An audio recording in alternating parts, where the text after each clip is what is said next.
Saya ke Mas Iqbal Khalidin, peneliti Perludem yang sudah bergabung.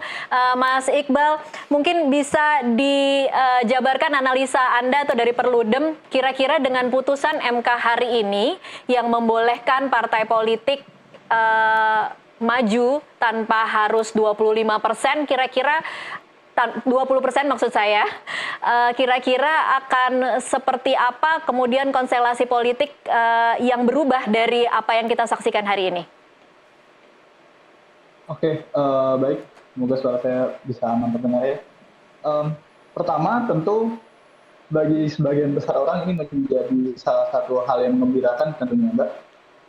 Di satu sisi ya, kemarin-kemarin masyarakat banyak yang kemudian terpaksa untuk memilih sedikitnya pilihan yang diberikan oleh partai politik dalam kontestasi di pilkada. Kita bisa lihat betul bagaimana di beberapa daerah hanya menyajikan beberapa calon. Ya mungkin paling dekat di Jakarta misalkan hanya menyajikan 2 calon. Yang pertama hanya dari koalisi besar, yang kedua itu adalah calon independen yang banyak orang menganggap itu bermasalah ya dengan pencatutan identitas dan lain sebagainya. Kami tentu melihat bagaimana hasil putusan MK pada siang hari ini tentu menjadi angin segar ya atas munculnya lebih beragam nanti pilihan-pilihan bagi masyarakat yang merupakan salah satu esensi yang penting dalam demokrasi, sehingga masyarakat tidak dipaksa untuk memilih ataupun tidak terpaksa untuk mengikuti pemilu hanya sekadar prosedural memilih orang-orang yang ditentukan menang dari awal seperti itu. Itu pertama. Yang kedua ya, selain masalah tersebut kami melihat memang MK cukup banyak belajar daripada berbagai permasalahan yang banyak terjadi di pemilu kemarin. Ya.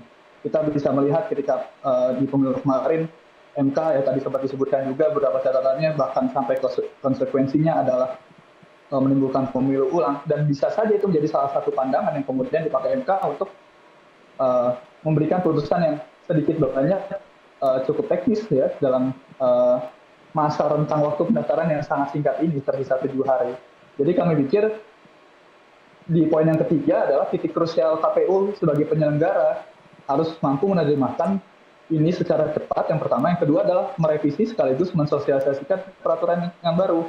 Jangan sampai kemudian KPU ini bertindak secara ya inkonstitusional seperti itu sehingga mereka tidak mau mengadopsi dan lain sebagainya. Dan banyak juga yang bertanya apakah putusan MK pada siang ini akan segera diberlakukan. Saya kira masih sangat-sangat cukup seperti itu untuk segera diberlakukan. Ini kan jadi warning besar terhadap partai politik yang kemarin ya kita lihat bagaimana dinamika partai politik di Indonesia seolah-olah hanya mementingkan partai politiknya saja tanpa mempedulikan bagaimana aspirasi masyarakat.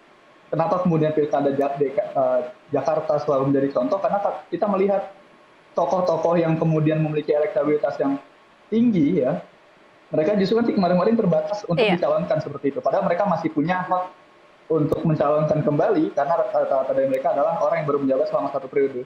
Tapi kemudian ada dari Ridwan Kamil misalkan yang hanya menempati posisi 3, kalau misalnya kita lihat dari Litbang Kompas tempo hari, justru malah diusung oleh koalisi yang besar. Itu kan menjadi pertanyaan sebagian besar orang seperti itu. Maka kita menarik untuk melihat bagaimana pertama parpol nantinya yang sudah ikut dalam koalisi besar yang mendeklarasikan diri dan lain sebagainya, terlebih kayak seperti PKS misalnya sebagai penguasa DPRD Jakarta hasil pemilu kemarin, apakah kemudian mereka akan mengubah haluan kayak gitu? Kalau misalnya mengubah haluan kan ini semakin menunjukkan bagaimana inkonsistensi partai politik di Indonesia seperti itu. Oke.